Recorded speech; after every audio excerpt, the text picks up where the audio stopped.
Well, Safe Alaskans is an organization, a nonprofit that encompasses the whole state that's focused on keeping Alaskans safe in all different realms. That's a mix of programs aimed at protection from injuries, mostly just focused on prevention. If you talk about prevention, it's always cheaper than remediation. It's a way of helping to promote safety in all age groups. Whether we're talking about pedestrians or bikes or automobiles or Suicide prevention. In the old days, they had gun safety. They have programs that work with child safety seats to make sure that they're properly installed. Working with our state legislatures to get the law changed for the age in which kids need to remain in car seats.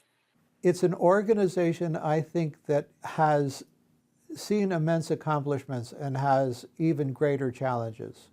The kinds of things that were threats to the health and safety of Alaskans are different today than they were in the 70s when I initially came to Alaska. Today it's texting. Well, when I started this in the 90s, they didn't have a lot of texting. And we've got a program now talking about mindfulness. The data that we had showed that injuries were the leading cause of death for children and young adults in the state of Alaska. And a group of us were really looking at that information, especially in rural Alaska, and trying to figure out what interventions, activities, data, what we can contribute to the landscape to make Alaskans safer. Everything you do has to be based on data. They did great work in what are called psychological autopsies, trying to figure out what led people to take their own lives. And it's not just the data that you see on vital statistics. It's the actual events that led up to a suicide. So they did great work in suicide prevention, work that had never been done before. When we teamed up with AYDC and formed that partnership to broaden our approach in the community of Anchorage and the state.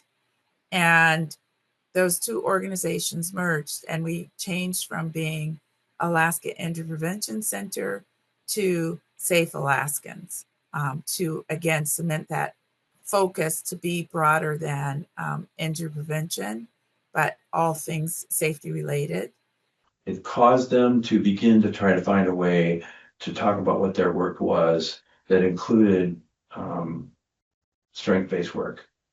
We work with what's called risk and protective factors, things that tend to help people lead safer lives. Safe Alaskans has been an incredible champion of this and has done a lot of the behind-the-scenes work. So risk and protective factors are the ultimate in prevention. We've got to be focused on potential and development.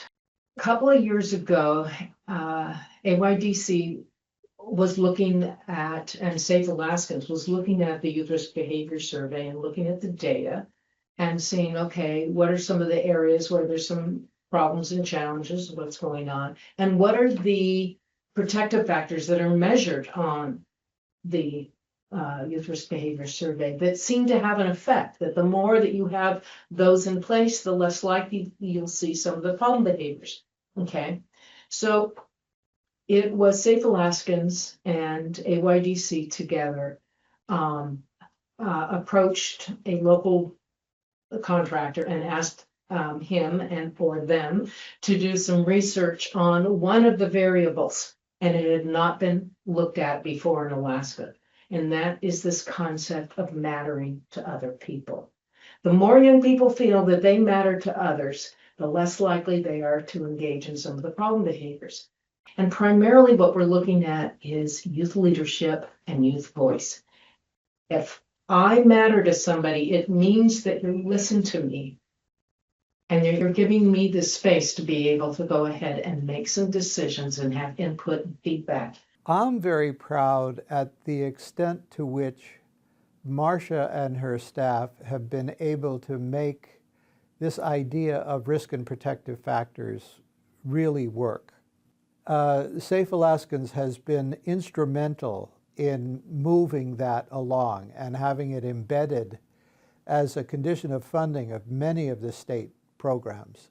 The people at this organization are so driven and so creative and so forward-thinking that it keeps the organization relevant and exciting.